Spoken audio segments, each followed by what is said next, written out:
All right, y'all, what's going on? It's Combo Breaker 99 back with another video. All right, y'all, so I just wanted to talk about this one here because I wanted to go ahead and dub this one the 2024 Upset of the Year for WMMA. I think we all pretty much dubbed this one as that because the odds were high in this one. You know, the biggest underdog, I think, one of the biggest underdogs in UFC history, next to like Shannon Dobson, was Gabriella Fernandes going into this fight with Wang Cong. So I just wanted to talk about it here because I saw this recent interview she did too as well this month. Gabriella Fernandes, and she was just talking about how the odds were against her and how it kind of fueled her up. So I just wanted to kind of pull that up and talk about it. But yeah, my thoughts on the whole fight as well, you know, just looking at this one is like, why it's the upset of the year. I mean, we got to look at it like this. You know, everybody was riding with Wang Cong, you know, off of the strength of one win. But like I said before, it looked good, but who are you knocking out? That was the big question. Like, even going into this fight with Gabriella Fernandes, I was like, okay, she might have a chance to knock her out as well, but what kind of tools did Victoria Leonardo present, you know, in the very beginning of the fight, right? That one was made easy by, that was just an easy fight for Wang Cong because, again, you got to look at who she was fighting and who Victoria Leonardo already lost to, right?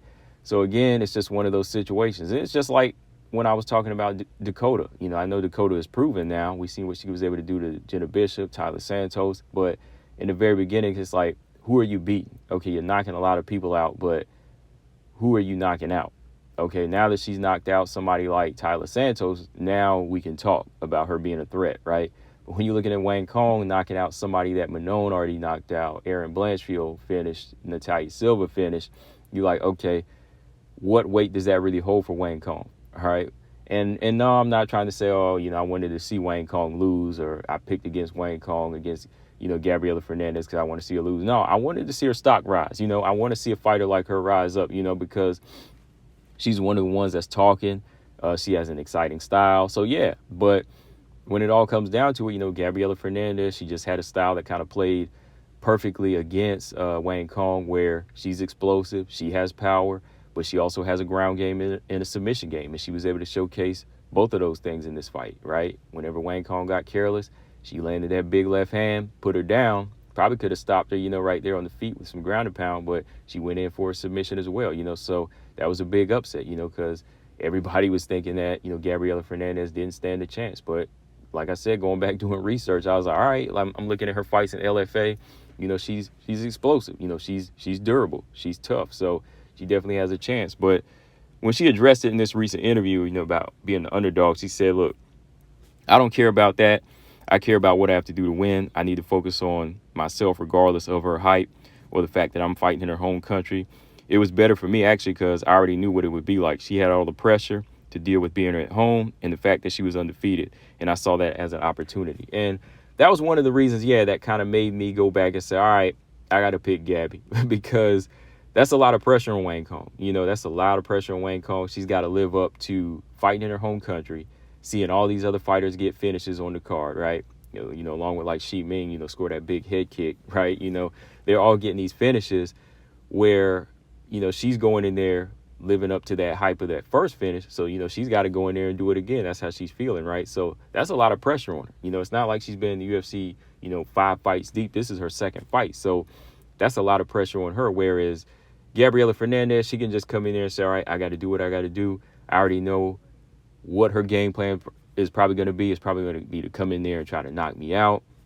So let me just stay in there and find that opportunity. So sometimes, yeah, you know, whenever everything is riding on you, that's a lot of pressure and it makes you have to live up to a certain standard. It can kind of make you go flat in there. Whereas Gabriella Fernandes, everybody was thinking she was going to lose. So she was like, all right, you know, I'm going to go in there and show them up. You know, I lost against Jasmine. I lost fight against was Teresa Blader, right?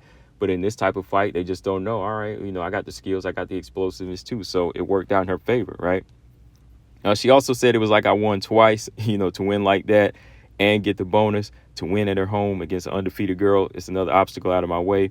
I stay with my feet on the ground, but I plan on fighting soon.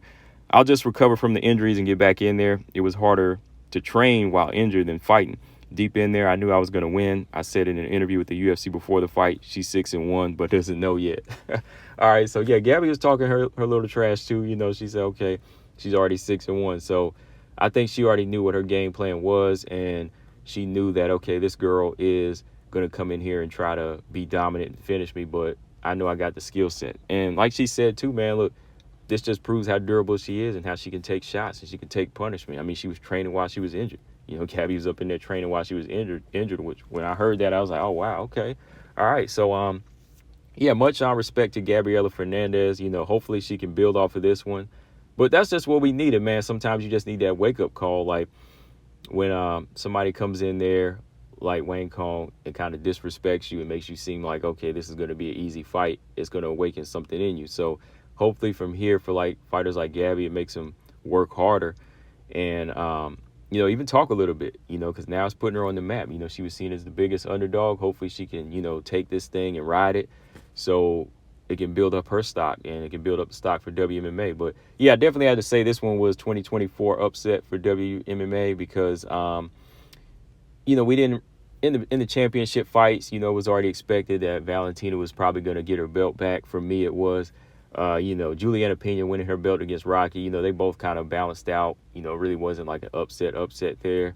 The championship fights, like maybe if Larissa Pacheco did like starch Cyborg, then that would have been the upset. Maybe even if Tyler Santos would have knocked out Dakota, that would have been upset of the year for me. But you know, other than that, this was probably the biggest one because you know it was such a high, underdog in a Gabriella Fernandes here, and you know it just kind of knocks down the stock a little bit of Wang Cong. But hopefully they both can, you know, get ranked at some point. Hopefully Wang Cong can bounce back from it. I definitely want to see Gabriella Fernandes get back in there as soon as possible, maybe against somebody like Montana De La Rosa. But guys, what did y'all think of this one? Did y'all think it was upset of the year? Combo Breaker 99. I'm out. Subscribe. Peace.